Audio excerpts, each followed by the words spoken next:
para a glória do teu santo nome. Quem crê, diz amém. Amém. Louvado seja Deus, irmãos. Para todos sempre. Eu ainda creio numa voz que se levanta no deserto. Amém. Nós cremos que o Senhor está levantando para esse tempo homens com uma voz balizadora que norteará a Igreja de Jesus até a sua volta, até o seu retorno. E por isso nós estamos aqui nessa conferência, para sermos conferidos por Deus. Né? Salmo 139, o salmista Davi disse: sonda-me, ó Deus, e vê se há em mim algum caminho mau. E nós estamos aqui sendo sondados, conferidos pelo Senhor, nas nossas entranhas, na nossa intimidade, dentro de nós, para sermos varridos por Deus. Então, abra sua Bíblia em Lucas capítulo 3 e o verso 1.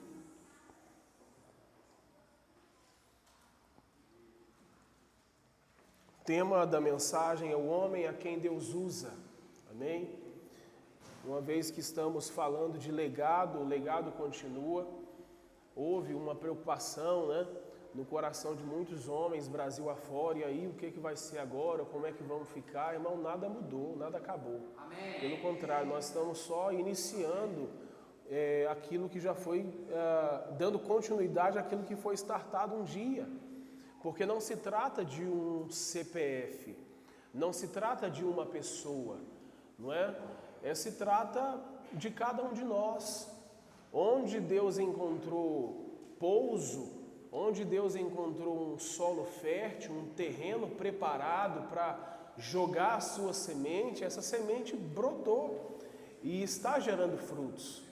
A palavra do Senhor diz no Evangelho de João, capítulo 15, que não fostes vós que me escolhestes a mim, mas fui eu que vos escolhi a vós, para que vades e deis frutos, e o vosso fruto permaneça. Amém, amém. Então nós somos uma escolha de Deus, nós somos fruto da escolha de Deus, irmãos. E aquilo que nós estamos fazendo nesses dias, que é resgatar a masculinidade bíblica no coração dos homens, tem gerado sim resultados. Resultados que vão reverberar para a eternidade. Resultados eternos, frutos eternos. Né? Eu disse um pouco mais cedo que quando toca na questão da paternidade, fala muito comigo, porque, irmão, sou pai de 3 filhos. E o meu maior ministério, ó, já quero chorar, só de pensar nos meus 3. E esse é o nosso maior ministério.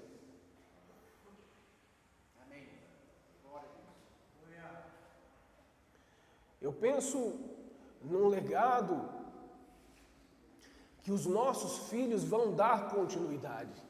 Amém.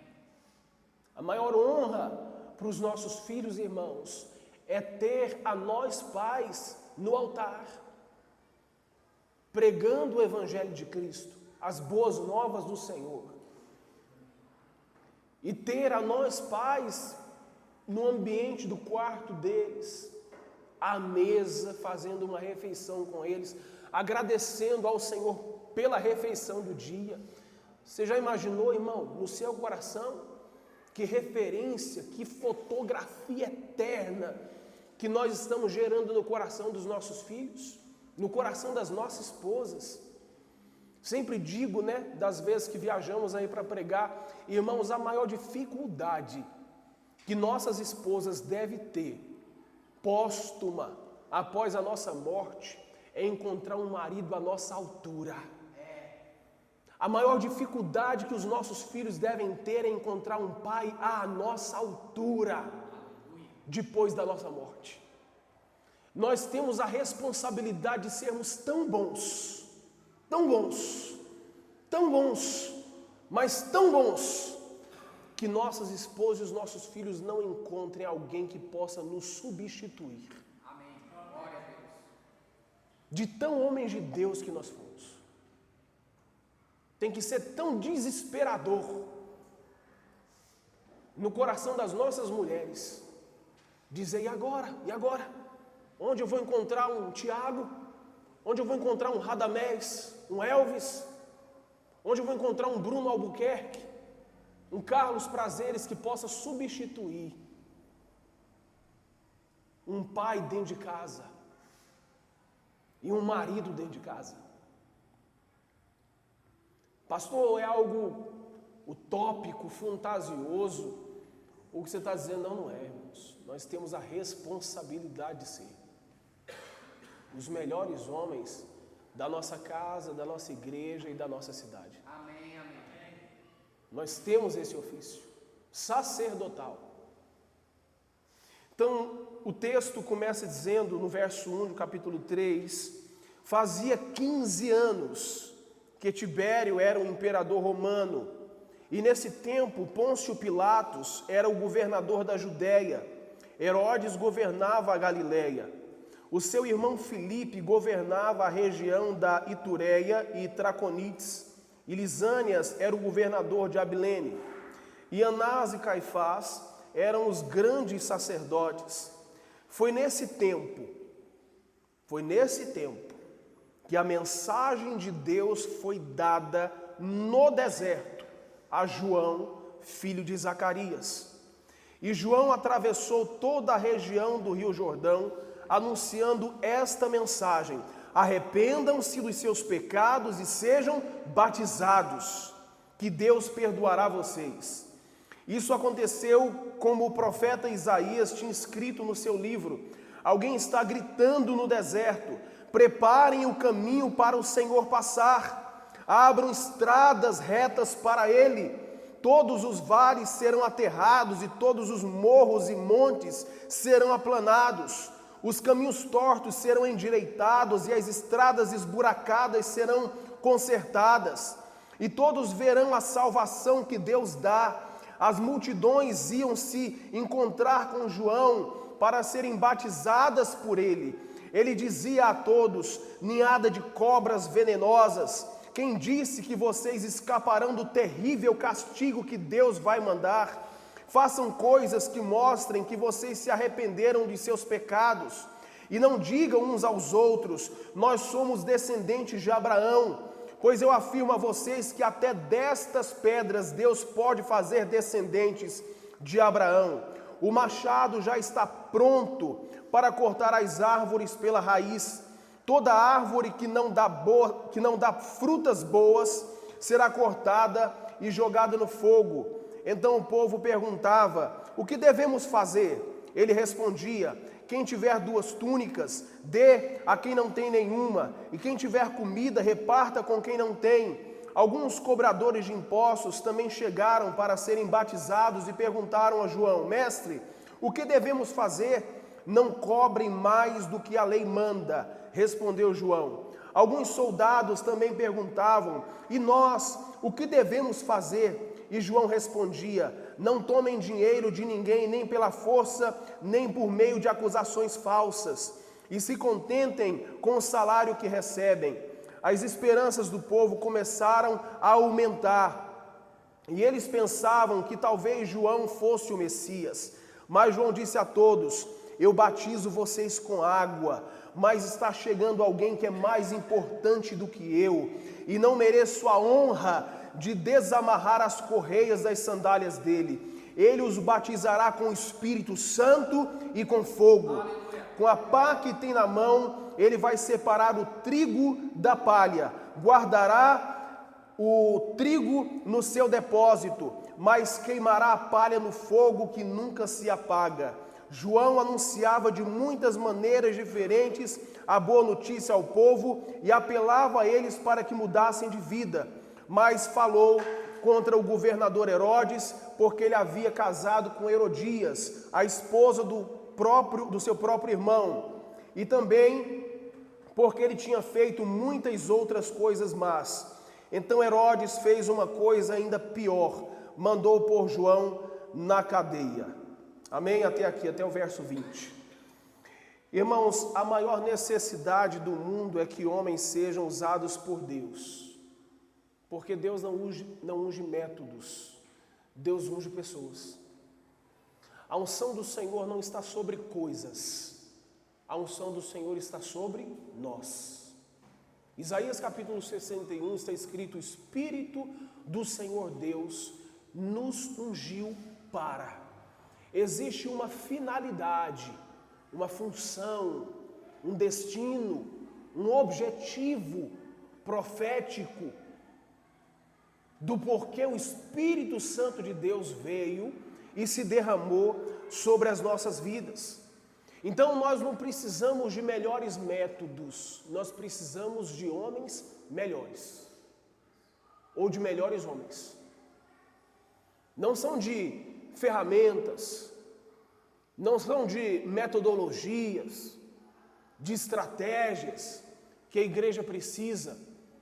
O que nós precisamos de homens arrependidos, homens contritos, homens compungidos, homens quebrantados, homens ungidos, cheios do Espírito Santo, cheios do poder de Deus, cheios do fogo de Deus, homens piedosos, redentivos, homens como José que fogem da mulher de Potifar, homens que correm do pecado, homens que mesmo pelados, mostrando a sua nudez, mostrando as suas vergonhas, não se escondam por detrás de um pecado, mas homens que estão dispostos a dar a sua cara a tapa, a que preço for,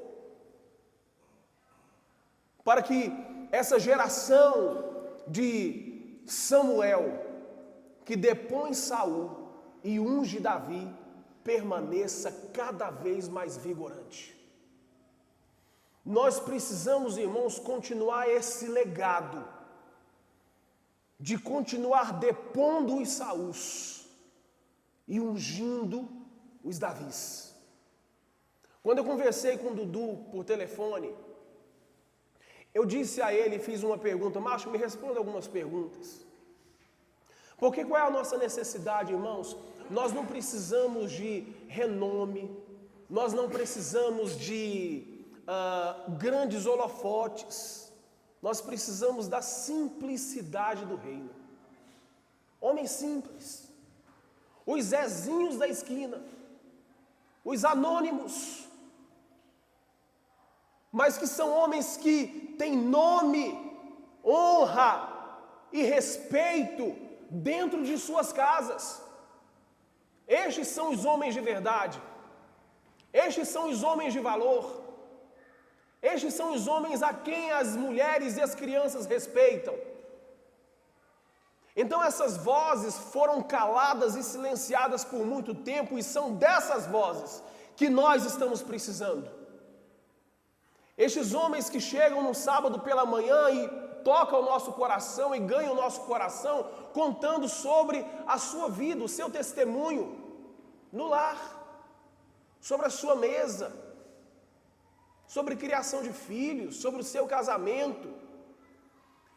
Essa troca de figurinhas, essa troca de informações que nos encontra. Porque uma coisa é você ouvir um pastor no palco de algo que ele vai dizer sobre ele que nós nem sabemos quem de fato ele é. Outra coisa, irmãos, é nós termos o testemunho de dentro de casa, de homens que caminham conosco, que nós conhecemos o seu testemunho, o seu depoimento, a sua família. Então havia 400 anos que a nação de Israel estava sem ouvir uma voz profética. E ela não veio de classe sacerdotal, ela não veio do palácio. A voz de João Batista, irmãos, veio da palavra do Senhor. E a palavra de Deus veio a João Batista onde? No deserto. Então Deus usa gente estranha, em lugares estranhos, gente improvável. Pessoas improváveis, de onde você menos espera, Deus está brotando frutos de sementes que foram plantadas. E sempre vai ser assim. Deus sempre vai trabalhar assim na minha vida e na sua vida. Deus vai continuar usando pessoas improváveis, de onde você menos espera que possa aparecer ou resultar alguma coisa, Deus gosta de suscitar pessoas estranhas, improváveis, para tocar as nossas vidas. Deus gosta de usar você para tocar a vida de outras pessoas. Às vezes no seu silêncio, na sua discrição, na sua modéstia, na sua simplicidade, na sua humildade, no seu jeito de gesticular, no seu modo de ser. Existem homens, irmãos, que não foram feitos aqui para o púlpito, que nunca vão pregar a palavra, abrindo uma Bíblia, mas já pregam a palavra há muito tempo abrindo a sua vida, dando o seu próprio testemunho. Às vezes, sem abrir sua boca, você já ganhou alguém. O seu testemunho como marido e como pai, você já ganhou uma multidão e você não sabe, irmão. Existem pessoas falando de você, sobre quem você é, sobre o grande homem de Deus que você representa e que você nem imagina. Existem pessoas no seu trabalho, na sua repartição, que te observam todo dia, toda semana, e que contemplam Cristo em você. Semana passada eu peguei a Kombi e fui entregar pão na paróquia São Domingos Sávio, aqui no Riacho Fundo 1. O Tiago deve saber onde é. Lotei a Kombi de 3.000 pães. A paróquia fez a encomenda, festa lá do padroeiro, né? Do João e tal, do Pedro. E lotei a Kombi e fui entregar. Cheguei lá, irmão, a mulher me recebeu, piedosa. Pensa numa mulher que eu vi Deus nela, irmão. Tinha tanta imagem lá de tanto santo, mas eu só consegui enxergar Deus na mulher. Fiz a entrega, tal, saí, fui embora. Uma semana depois, essa semana agora, ela me manda mensagem e uma pessoa que fez a conexão para a entrega, que é o Eloy, que também é catolicíssimo, me manda uma mensagem, que foi a mensagem que ela tinha mandado para ele printou e mandou para mim. Ela dizendo, porque lá na nossa conversa, quem é o senhor, tal, eu me apresentei como pastor. Eu sou pastor, tal, igreja em movimento aqui na BR-060. Aí ela foi dizer a meu respeito para ele. Ela falou, eu nunca vi um homem tão cheio de Deus como esse cara que você me indicou para vir entregar pão aqui, na paróquia.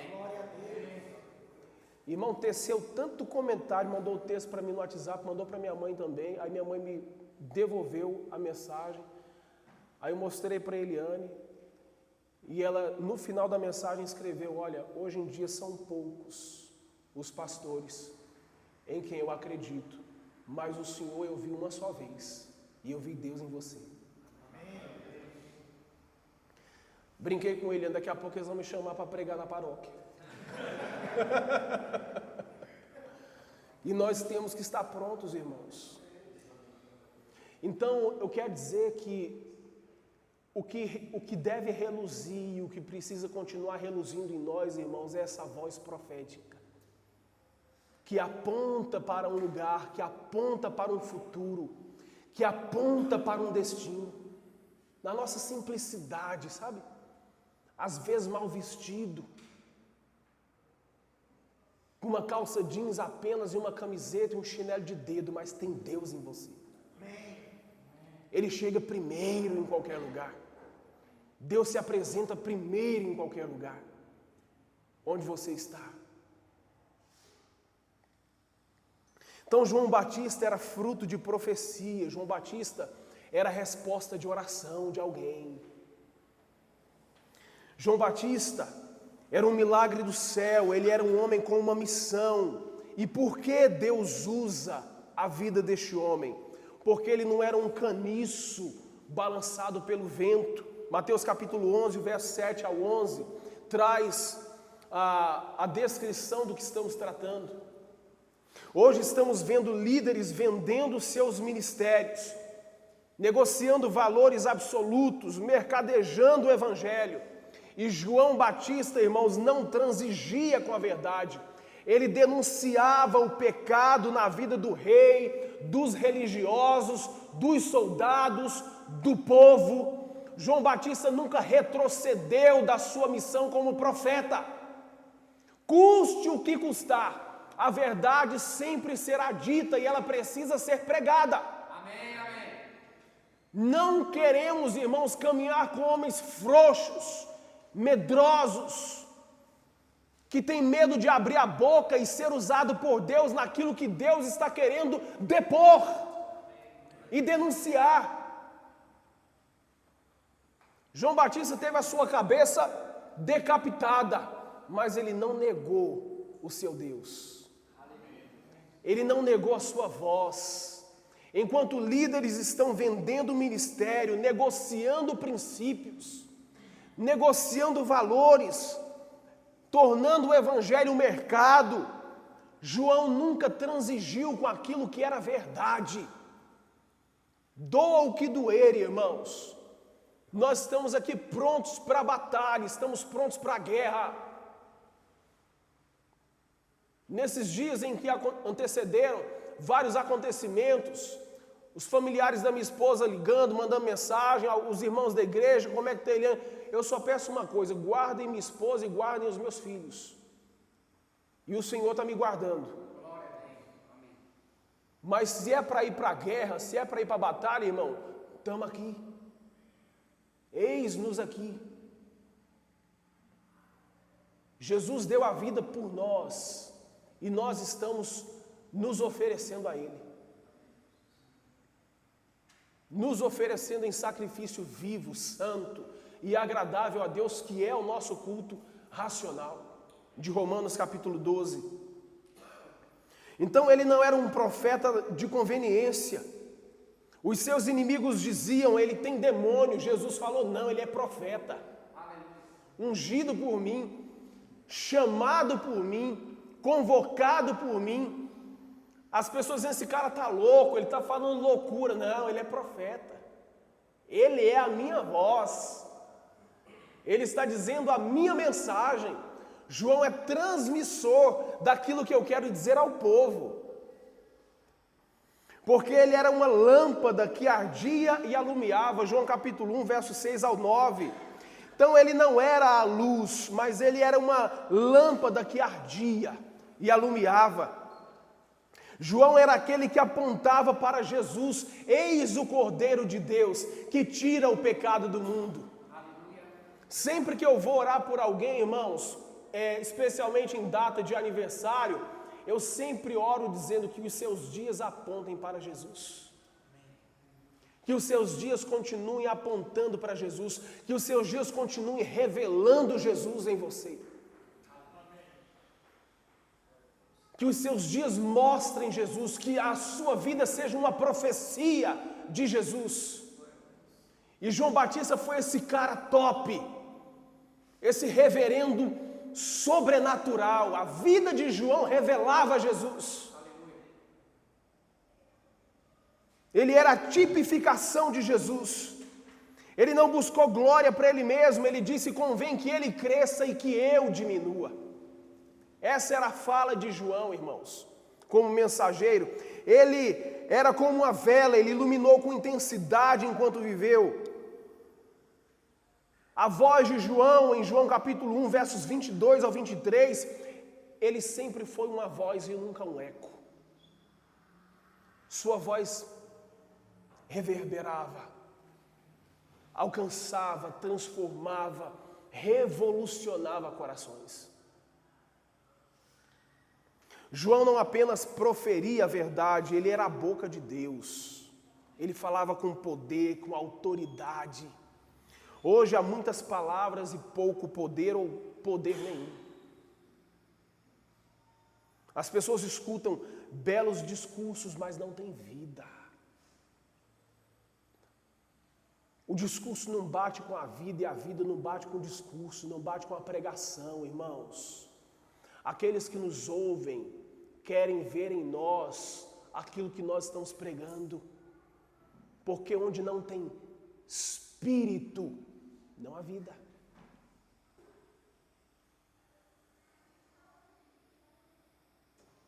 onde o Espírito de Deus já não habita, irmão, a morte já reinou, já imperou. Existem os homens que Deus usa, estando eles desaprovados. Existem homens que Deus nunca aprovou, irmãos, porque Deus usou a mula, Deus usou a jumenta, as pedras clamaram quando ninguém queria dizer nada. Então Deus faz o que Ele quer, com quem Ele quer, na hora que Ele quiser. O problema é quando a nossa vida não está em consonância com aquilo que nós falamos. E baseado, por exemplo, nas perguntas que os irmãos fizeram enquanto nós estávamos aqui, trata-se disso, irmãos. Nesse primeiro semestre, nós separamos um semestre inteiro para lidar com os homens do Parabelo aqui no DF, falando a respeito de finanças, de saúde, de vida sexual, casamento e etc.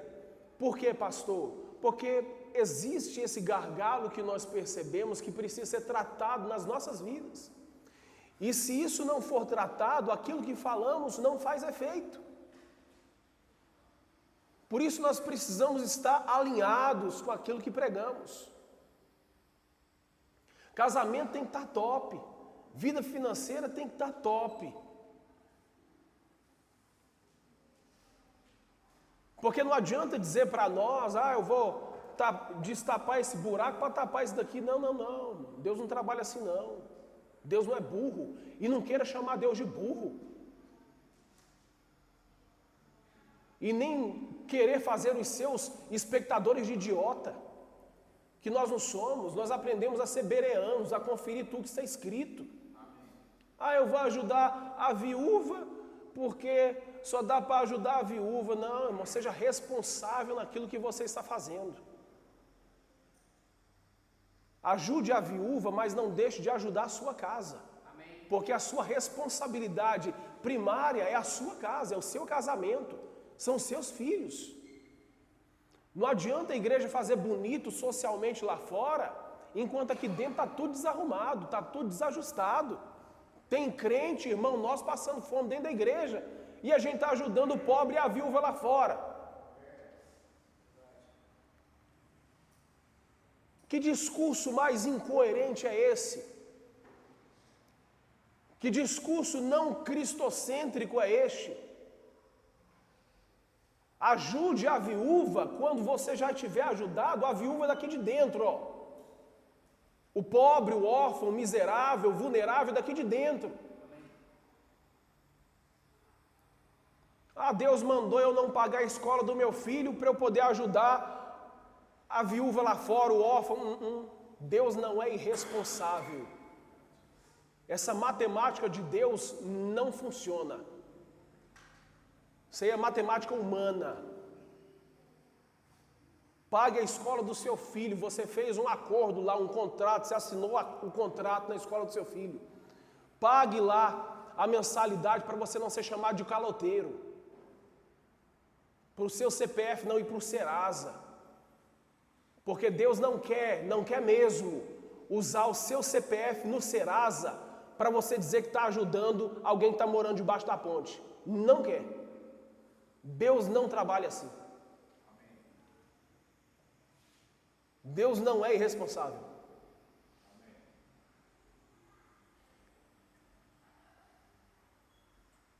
Não há vida no discurso. Não existe vida moral para discursar daquilo que está sendo pregado. Então o que nós queremos, irmãos, e o que nós precisamos de homens que têm pé no chão, vida na vida, testemunho prático, coerente, que bate com aquilo que está escrito, homens que vivem aquilo que prega.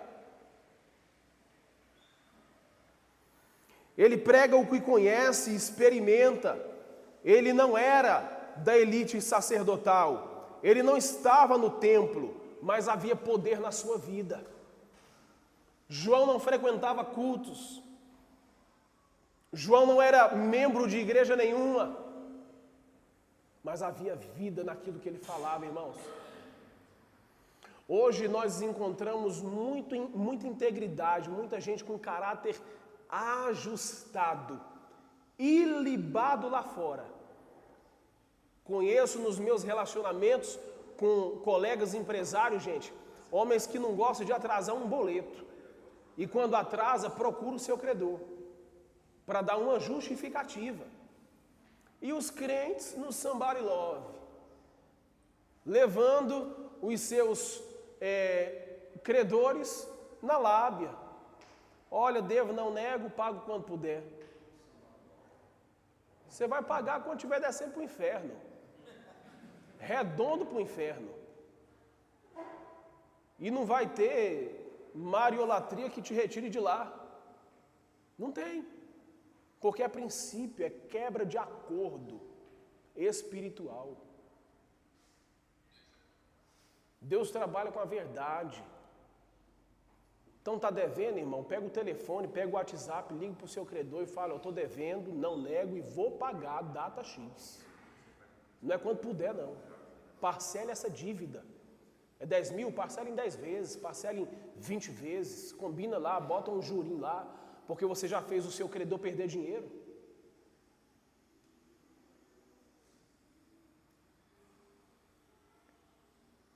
Então não basta ser um eco, é preciso ser uma voz. E a igreja está cansada de ouvir eco. A igreja precisa de voz, irmãos. Daquilo que é contundente, daquilo que reverbera, daquilo que flui do altar para a igreja e da igreja para o altar. Que encontra consonância, que há conexão na vida e na pregação.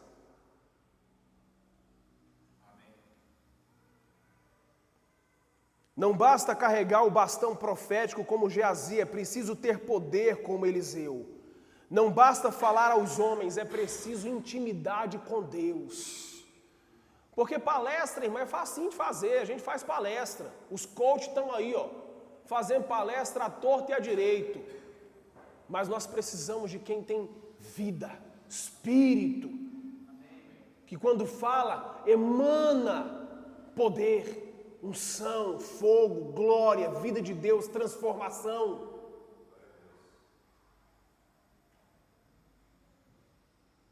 Que o mundo espiritual te respeite, que você tenha relevância no mundo espiritual. É fácil, irmãos, abrir a Bíblia, estudar aqui um texto e palestrar, discursar, mas pregar é mais forte. Porque eu só posso pregar daquilo que eu já estou pregado, daquilo que eu já fui crucificado, naquilo que eu estou me negando todos os dias. Quem quiser ser meu discípulo, negue-se a si mesmo, tome a sua cruz e siga-me.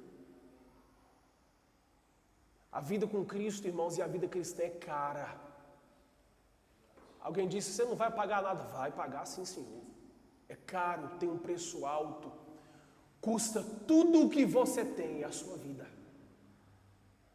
Se nós não estivermos dispostos, irmãos, a abrir mão do orgulho, da nossa própria sabedoria, da nossa ciência humana, para seguir a Jesus, a gente não serve para Ele. Nós não servimos para servir Jesus. Porque nós precisamos ser esvaziados de tudo que existe dentro de nós, para sermos cheios, possuídos do Espírito de Deus dentro de nós.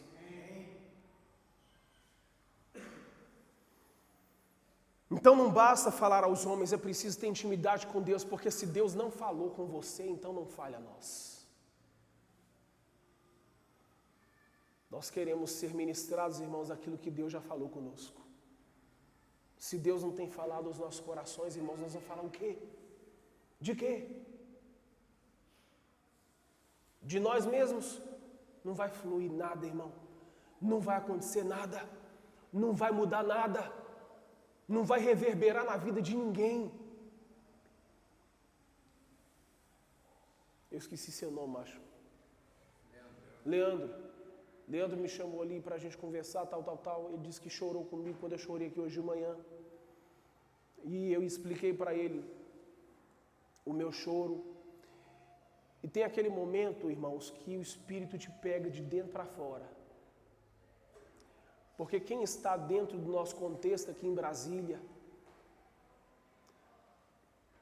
tem visto o que nós temos vivido até aqui.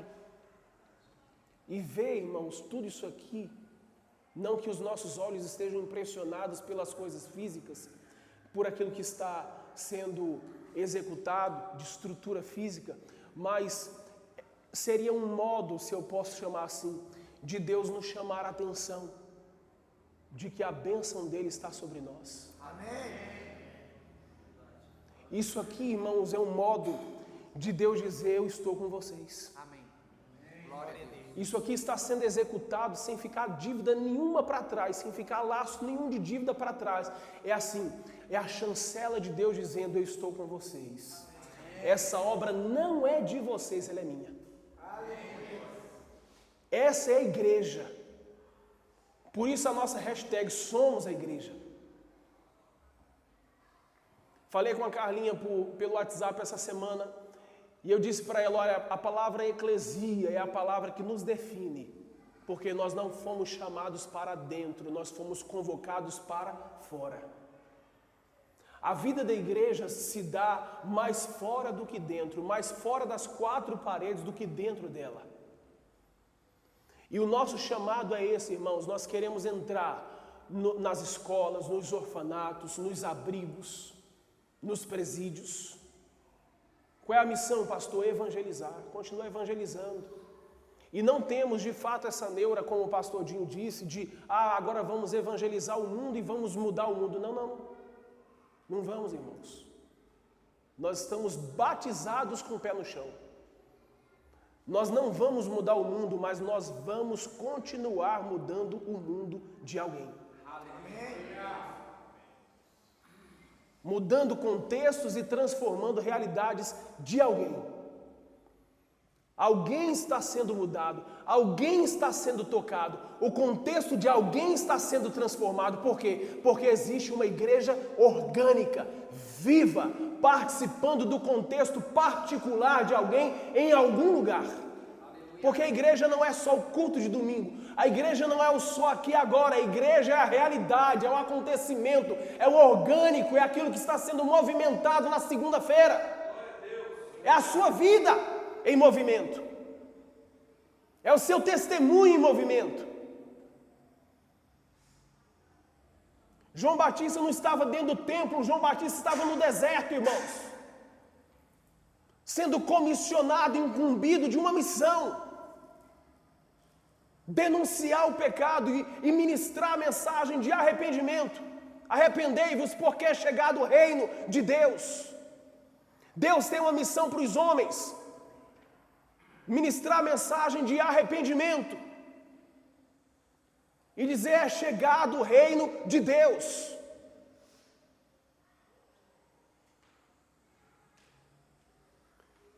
Porque Deus usa a vida de João, porque ele era um homem humilde. João Batista disse: eu não sou digno de desatar-lhe as correias das sandálias. Disse ainda: convém que ele cresça e que eu diminua. Há uma expressão que diz: lata vazia é que faz barulho. Quanto mais nós nos esvaziarmos, irmãos, de nós mesmos, é que Deus vai fazer um barulho acontecer no mundo espiritual. Quanto mais vazios, quanto mais despojados da nossa sapiência, do nosso saber, mais Deus vai fazer barulho na sua vida. Mais Deus vai tocar os lugares por onde você está passando e vai marcar gerações. Espiga xoxa é que fica empinada.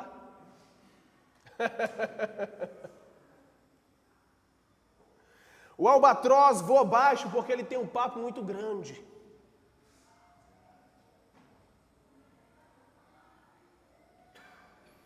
Por que Deus usa esse homem? Porque ele era um homem corajoso. Lucas capítulo 3, o verso 19. João Batista não aplaudiu Herodes quando ele casou-se com a mulher do seu irmão. Ele denunciou o pecado na vida do rei. Vocês estão entendendo, irmãos?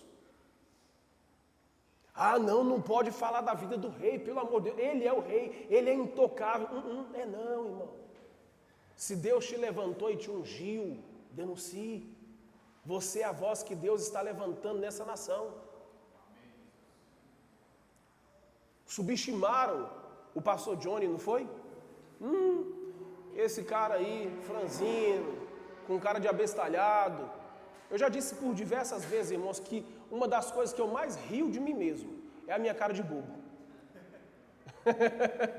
Eu gosto de me fazer. Eu gosto de parecer. Eu gosto que as pessoas olhem para mim e me subestimem e digam, não, esse cara não tem coragem disso. Esse cara ele não tem peito para isso. Conversem com a Eliane. Como eu disse, o maior testemunho público de um homem é sua esposa e seus filhos. Amém, amém. Se Deus mandou fazer, irmãos, nós vamos fazer. Nós não vamos recuar. Deus está nos levantando, irmãos, para sermos, sim, fiscalizadores, embaixadores do seu reino aqui na terra. E não podemos nos omitir do nosso papel sacerdotal diante de Deus. Ele preferiu ser preso e ser degolado do que transigir com a verdade. Ele preferiu a morte à infidelidade. João preferiu morrer do que ser infiel ao princípio, do que ser infiel ao valor, aquilo que já estava estabelecido.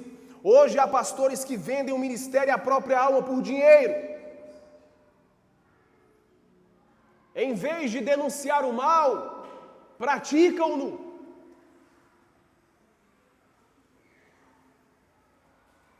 Vocês acham mesmo que um pastor que vive do evangelho vai mostrar sua cara na internet para dizer, Brasil, me perdoem porque eu pequei? Vocês acham mesmo que um pastor vagabundo vai se arrepender diante da internet? Porque comprou e não pagou, porque defraudou pessoas, porque é um corrupto? Não vai, irmão, não vai. Sabe por quê? Porque ele vive daquilo. São os estelionatários da fé. Eles precisam dos seguidores de internet para manter o seu ministério em expanso fundamento, em expanso crescimento, em expanso funcionamento. Já parou para pensar nisso? Alguém que não tem como viver, não tem do que comer, não produz nada, não faz nada, não é CLT, nunca registrou a carteira no Ministério do Trabalho. Eu, com 8 anos de idade, sabe o que eu estava fazendo, irmão? Eu não estava assaltando mercado, não. Eu não estava levando frango para minha mãe comer em casa, não.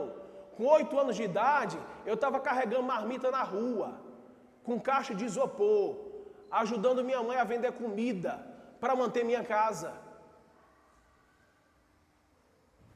Porque princípio e valor são os nossos pais que nos passam. E o meu pai e a minha mãe me ensinaram a trabalhar desde cedo. Dudu Coimbra falou aqui, o seu pai começou a trabalhar com 4 anos de idade. Algum outro disse que o filho estava trabalhando aqui com 10 anos de idade. Ana Júlia, minha primogênita, está agora com 12 anos de idade. Mas desde os 10 anos de idade que ela encara o caixa da minha loja, irmãos. Pastor, que maldade. Eu sei o que eu estou fazendo. Minha esposa sabe o que está fazendo.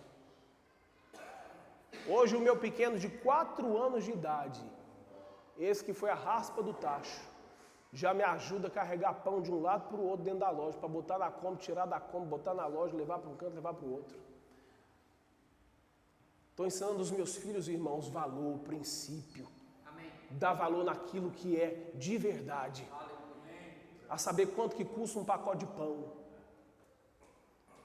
E Ana Júlia agora com 12 anos, já tem 2 anos que ela me ajuda na loja. Pai, quanto é que o senhor vai me pagar? Eu disse, você já está sendo paga. Eliane dá um dinheirinho para ela.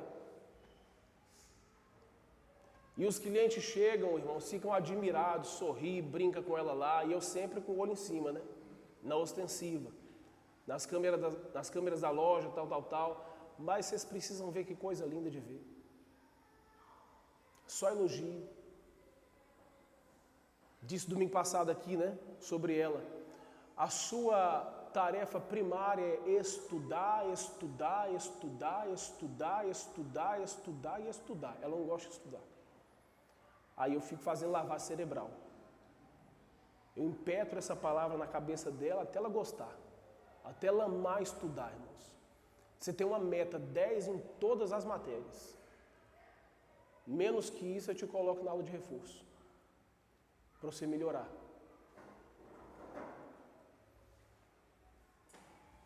E eu participo da vida escolar dos 3, irmãos. Vou à reunião, conheço todos os professores, sei a sala onde eles estudam, converso com o diretor, com o coordenador de escola. Minha esposa aparece lá de vez em quando. Mas eu sou o pai. Eu sou o principal responsável pela vida escolar e acadêmica dos meus filhos. E eu exijo deles o melhor. Porque minha mãe e meu pai exigiram de mim o melhor. Pagaram toda a minha faculdade. Cursei durante 4 anos jornalismo. Formei. Minha mãe queria me ver na televisão. Eu falei, não vai dar certo. Falei, a senhora não vai me ver na televisão como jornalista. Pode ser que a senhora me veja como pastor.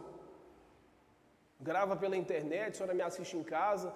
Aí ela passa o dia mandando meus videozinhos de pregação para os irmãos. Evangelizando. Manda para os clientes da loja. Manda para um bocado de gente.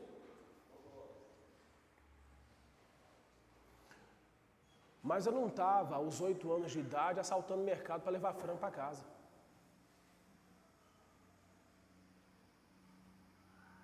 Porque é escolha, é destino, é princípio.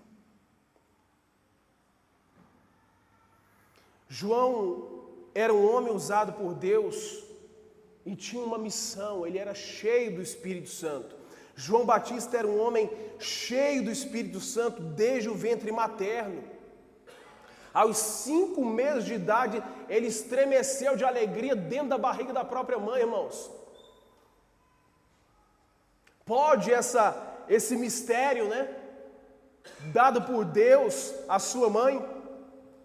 Aos 5 meses, João Batista já vibrava por Cristo. E há muitos que envelhecem frios e indiferentes a Deus, à presença de Deus. Vejo muitas crianças, irmãos, na presença de Deus, saltando, adorando, orando, lendo Bíblia. Isso é a coisa mais linda que um pai pode ver.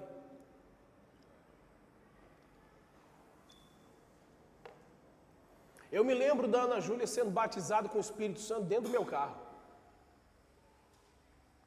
Ainda quando ela estava no bebê conforto. Eu dirigia para o plano piloto. Eu sozinho com ela e ela atrás no carro. Irmão, daqui a pouco essa menina foi tomada por Deus. E eu estava com som alto e a menina foi batizada por Deus. Eu parei o carro no acostamento.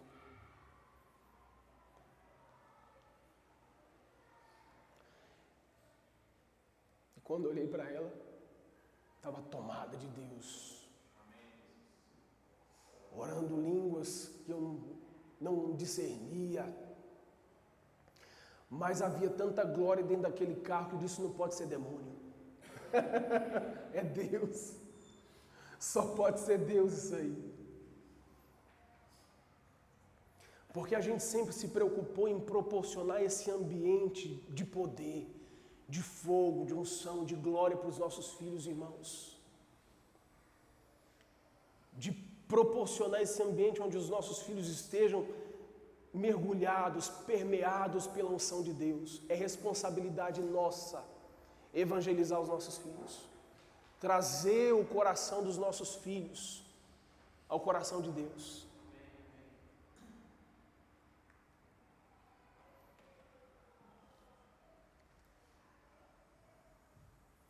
Então, como que Deus usa a vida desse homem? Deus usa a vida desse homem para aterrar os vales, Lucas capítulo 3 e verso 5.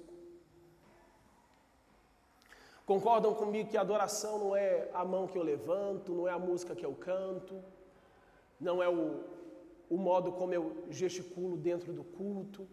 Adoração é o nosso estilo de vida, é aquilo que nós tributamos ao Senhor na nossa vida.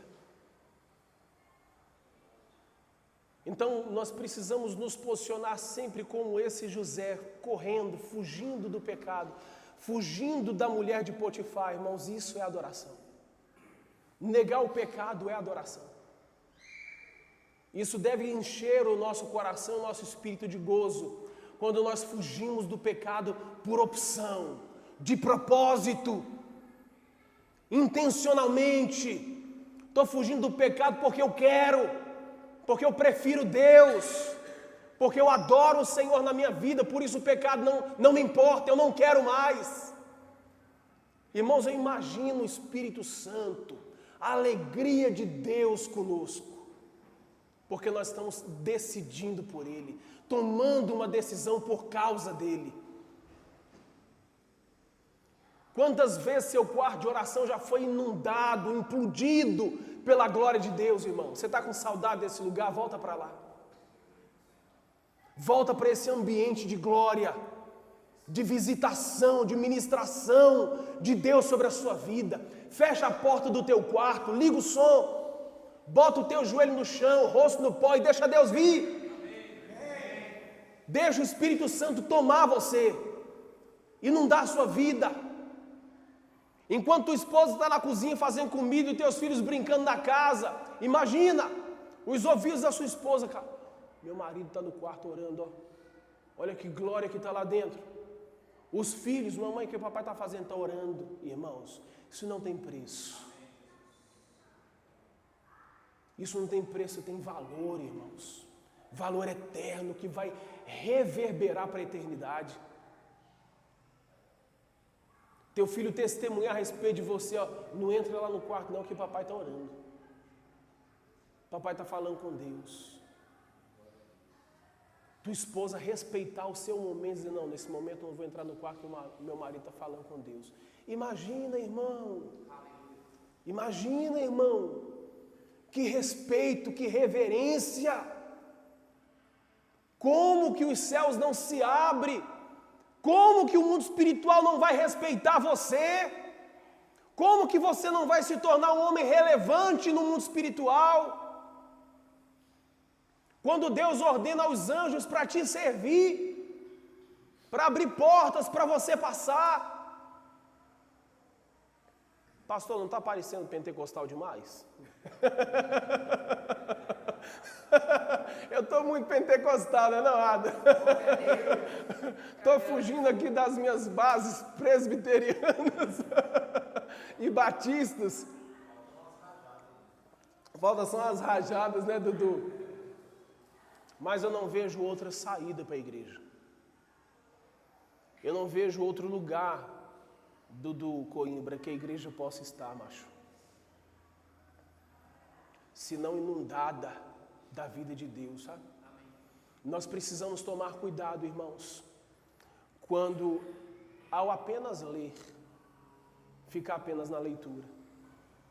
Não pode. Não pode ficar só no conhecimento. Nós não podemos nos portar como um mero Nicodemos, doutor na lei, mas completamente inércio no espírito. Sabia nada de Deus. Nós não podemos nos portar apenas como fariseus. Os 72 no Sinédrio sabiam tudo sobre a lei, juízes, mas não sabiam nada de experiência com Deus. A voz do Senhor nos nossos tímpanos espirituais, irmãos, tem que ser altissonante. tem que falar alto, tem que alcançar o nosso espírito, tem que pegar o nosso coração. Aleluia. Tem que mudar comportamento, tem que mudar estilo de vida. Nós precisamos queimar por Jesus, irmãos. A igreja que Jesus batiza é essa igreja que queima. Essa igreja que quer, essa igreja que busca. Essa igreja que não tem pressa em ler, mas que vai devagar na meditação. Vai esmiuçando o texto devagarzinho, e à medida que a gente vai esmiuçando, o Espírito Santo vai abrindo.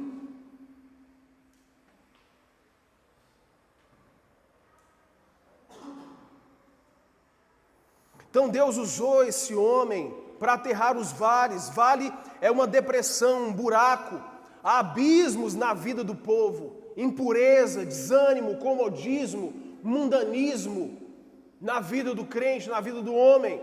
E o vale separa dois montes: falta de comunhão, mágoa, contenda, maledicência. E Deus usou a vida desse homem, irmão, para nivelar os vales. Lucas capítulo 3 e o verso 5. Montes falam de soberba, o orgulho são montanhas que impedem a passagem do Senhor. Onde há soberba, Deus não se manifesta. Já não há mais manifestação de Deus nos púlpitos. Já não há mais manifestação de Deus nos cultos, nas liturgias. A gente ouve palestra, mas não tem manifestação de poder, não tem vida, não tem transformação. Você já não enxerga Deus, você não vê mais Deus na vida do pregador. Porque ele só se tornou um mero palestrante. Não tem mais vida, não tem mais comunhão, não tem vida de oração, não tem devocional, não tem leitura bíblica, não tem jejum, irmão. É preciso voltar à rotina de jejum, de se abster de uma alimentação, de outra, fazer um jejum aí de um dia inteiro, de uma semana, de 15 dias, um mês, entra num propósito aí com a igreja. Aqui de vez em quando, irmão, a gente está entrando nos jejuns. E não vamos parar, não. Vamos continuar, irmão, nesses desafios aí. Matando a nossa carne, entrando no mundo espiritual, ganhando autoridade no mundo espiritual. A nossa experiência aqui, irmão, tem sido assim, ó, ver Deus abrindo portas tão automaticamente, sem peso, sem dor, sem esforço, enxergando graça e favor de Deus. Há 2 anos, nós estamos com a igreja plantada. E antes de vir para cá, irmão, só Deus sabe, e os irmãos aqui sabem, o que nós lutamos para conseguir o estatuto da igreja. Pensa num trem difícil, pastor Dinho. Eu falei, Jesus eterno, daqui a pouco a gente tem que sacrificar alguma coisa, um cabrito, um carneiro no monte, derramar sangue, oferecer em holocausto, queimar, para ver se o cartório aprova o estatuto. Porque o trem é complicado, irmão. Mas não sabíamos nós que nós estávamos debaixo de um jugo de pecado, de tanta irregularidade, que Deus nunca nos aprovaria para qualquer coisa que seja. Tentamos alugar um galpão aqui descendo a EPNB, nessa mesma rodovia, 32K o aluguel. Cheguei a acionar o RAD em São Paulo para pedir, irmão, pelo amor de Deus, nos empresta esse CNPJ para a gente alugar o galpão aqui em Brasília. Fizemos de tudo, irmãos, para terminar de sepultar esse defunto, que não queria ser enterrado. Eu disse, eu vou colocar tudo que eu tenho, todo o meu patrimônio. Cheguei em casa, disse para a Eliane, ela falou, pelo amor de Deus. Ela até sentou na cadeira, não faz isso, você sabe que aquele homem não paga nada. Que ele não paga a ninguém. Você vai colocar tudo que a gente construiu a perder aí eu comecei a refletir, enxergar que de fato é o que eu sempre falo, né? Se você não quiser ouvir o Espírito Santo, ouça a sua esposa, que ela tem razão. Eu ia colocar tudo o que a gente tinha, irmãos, a perder. Ia perder galpão, ia perder casa, ia perder carro, ia perder tudo. E Deus nos deu a graça de não sermos aprovados naquele contrato. E viemos para cá. O nosso tesoureiro passou, viu o galpão, aqui estava sujo, irmão, ainda está o chão, né? Estava sujo, não tinha luz, só tinha um bocal de luz aqui, irmão, não dava nem para enxergar o bocal. E tinha um carro aqui com a tampa aberta, sem motor, uma Mercedes.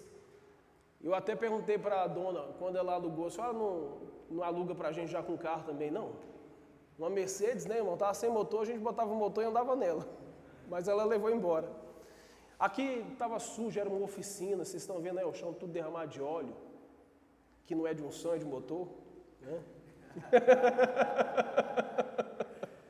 Mas ela disse, não, o galpão é de vocês. Vamos alugar? Vamos. Quanto é que a igreja tinha? Nada. Porque nós perdemos 50 mil reais enquanto nós estávamos lá. Foi alugado um galpão em Taguatinga-Sul, que era 12K o aluguel. A igreja entrou com 33 mil reais de calção. Estamos sem calça até agora. Perdemos 33 mil reais, irmão. Depois, nos foi pedido que a gente pagasse a folha de pagamento dos funcionários que estavam em atraso. 17 mil reais a igreja pagou. Esta igreja pagou. 33 com 17 dá quanto?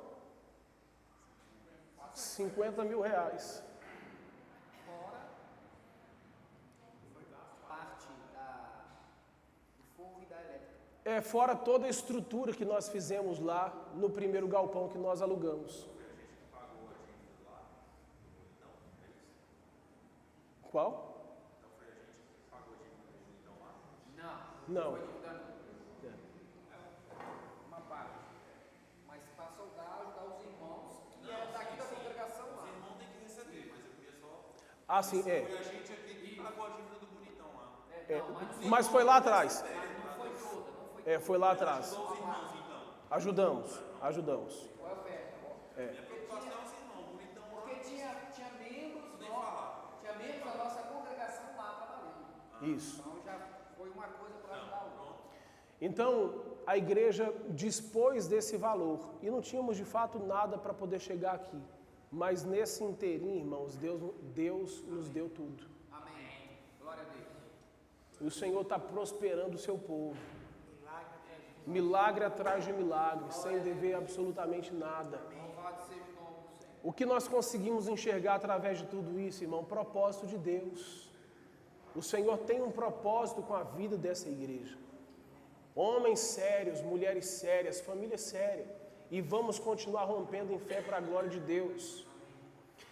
Para eu terminar, Nabucodonosor foi comer capim e Herodes foi comido por vermes. Montes falam de incredulidade, a incredulidade nos afasta de Deus e de suas bênçãos. Lucas capítulo 3, verso 5, Deus usou este homem para endireitar os caminhos tortos. Caminho torto fala de duplicidade, hipocrisia, desonestidade. Muitas pessoas são impedimentos para a manifestação de Cristo. Por quê? Porque tem vida dupla. Por isso eu chancelo essa palavra dizendo, muitas coisas, irmãos, que Deus não faz na minha vida, na sua vida ou na vida da igreja, porque às vezes tem pecado no meio. E Deus está impedindo a concretização da bênção. Deus não manifesta bênção no meio de dívida, irmão. É preciso primeiro a gente fechar uma aba para depois abrir outra. Nós estamos aqui no meio de homens corretos, íntegros, fechei a tesouraria da igreja com 3 caras, Dudu Maciel, o Felipe Zanartes, que vai chegar daqui a pouco, e o Tiago Pessoa. Estão comigo na tesouraria. Tem mais algum, tem? São esses 3. E eles cuidam do dinheiro. Ainda faço o pagamento porque a conta está no meu nome. Olha que loucura que o pastor fez, pastor Dinho. Eu abri uma conta no meu nome na Nubank, e aí toda oferta e dízimo da igreja cai nessa conta, perigando o leão me pegar. Mas deixei o meu contador a par de tudo, né? E agora, quando foi ontem, o CNPJ da igreja saiu para a glória de Deus. Não falou essa novidade, Marcos? Esqueci. São tantas bênçãos, irmãos, que a gente até esquece de contar, né? E aí essa semana a gente abre a conta PJ para a glória de Deus. E eu fico livre de lidar com o dinheiro da igreja, graças a Deus, irmãos. E passar tudo para as mãos dos tesoureiros. Tudo que for bênção e problema é deles. Não meu mais. Graças a Deus.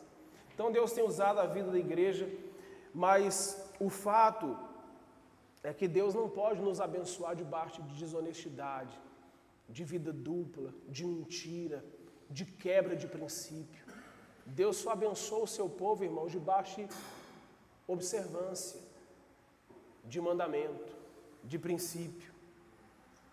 Então Deus usou a vida de João Batista para aplanar os caminhos escabrosos. Caminho escabroso fala de algo que está fora do lugar. Então, existe algo fora do lugar nas nossas vidas, irmãos, é tempo de ajustar. Se a nossa vida devocional está fora do lugar, se algo no casamento está fora do lugar, se algo na sua vida financeira está fora do lugar, é tempo de ajuste. É tempo de refazer o caminho, de corrigir aquilo que está torto e reposicionar em Deus. João Batista foi um homem com uma mensagem. A palavra que ele prega é palavra de Deus e não palavra de homem. Depois de 400 anos de silêncio profético, ele reaparece, João aparece, pregando sobre arrependimento. E a nação havia se desviado de Deus. A religião estava corrompida, os palácios estavam corrompidos. Os que trabalhavam, por exemplo, na secretaria de fazenda estavam corrompidos, os soldados estavam corrompidos. E Deus levanta este homem para confrontar toda essa classe de pessoas na nação de Israel. E a mensagem de arrependimento, ela nunca foi popular, irmãos. Mas João não quer e nunca quis agradar a homens, e sim a Deus. Por isso ele prega. Por isso ele continua pregando. E por isso Deus continua levantando essa geração de homens e mulheres que pregam com intrepidez, com autoridade, com santidade, com o poder de Deus. É preciso arrependimento. É preciso que haja arrependimento. Nossa nação está vivendo um tempo de crise sem precedentes. Nós sabemos disso. Estamos em luto. As nossas instituições estão doentes. A corrupção está no DNA da nação. Mas aqui está um povo que Deus quer usar para limpar essa nação. Nós somos, irmãos, o DNA de Deus. Nós somos a identidade de Deus para este tempo, para tornar diferente tudo aquilo que está torto, tudo aquilo que está desnivelado. Deus quer usar homens de verdade, homens cheios do Espírito Santo, homens que têm vida com Deus, que têm compromisso com Deus. Não são homens que estão negociando, mercadejando o Evangelho, usando o Evangelho como mercadoria para trampolim pessoal e particular. Nós não temos esse direito. O Evangelho não é nosso, ele é de Deus, irmãos. E o Evangelho é o poder de Deus para a salvação do homem. Amém. Todo homem que ouve o Evangelho é salvo pelo Evangelho. E nossa oração é que nós continuemos essa marcha impoluta, bravos, pujantes, com coragem, com intrepidez, com ousadia, diante do Senhor, anunciando o Evangelho da salvação. Em nome do Senhor Jesus. Eu teria bem mais, irmãos, para pregar, mas eu vou parar por aqui. E quem sabe numa próxima oportunidade a gente termine. O horário já são 19h15, né? Mas eu quero encerrar, eu quero orar por vocês. Amém? E depois a gente dá um intervalo para vocês fazerem um lanchinho e o pastor Dinho ter um tempo de qualidade com a gente. Amém? Para Deus poder usá-lo conosco. E só lembrando para você que está conosco, amanhã culto às 19 horas. E quem vai pregar a palavra é o pastor Dinho também. Amém?